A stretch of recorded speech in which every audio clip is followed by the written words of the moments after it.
it's Kris from My Girlfriend's Quilt Shop, and today I'm going to teach you how to set up your serger for the Baby Lock exclusive wave stitch. Super fun, very different, a few extra steps involved, but we'll go through it step by step, and in no time you'll have a beautiful wave stitch on the serger. So the first thing we want to do is take out our quick reference threading guide and take a look at 3-thread wave stitch. Now this is important because we're actually going to be threading our threads a little bit differently on this one. First thing I'm going to do is remove my left needle so that there's only the right needle remaining.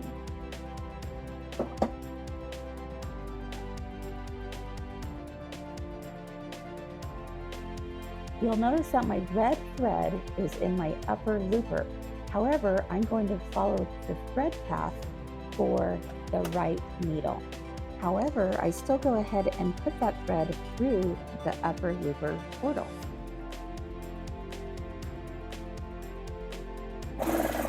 My needle thread is in the right needle position. However, I'm going to be following the left needle path.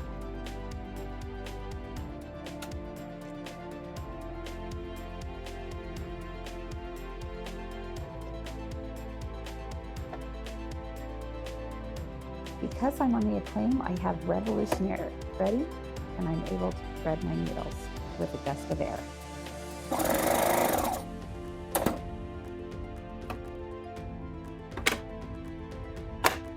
Thread selector to B, differential feed to N, length is 0.75, and width is at a 5.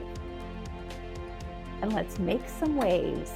With wrong sides together, all I'm going to do is just place that and have that wave stitch go all the way down.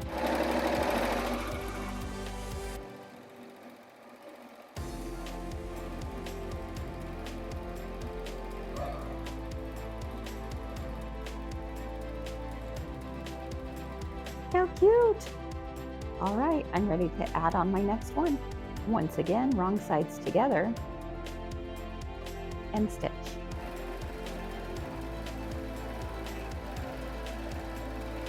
What a fun decorative stitch this is. Once you're completed with your project, all you have to do is press these down and do a top stitch with monofilament thread along the top just to hold it in place. Using the wave stitch, you're not only able to piece this quilt, but I was able to add this beautiful decorative finish as well, something very unique to the project. That is something that can be done only and exclusively on a Baby Lock serger.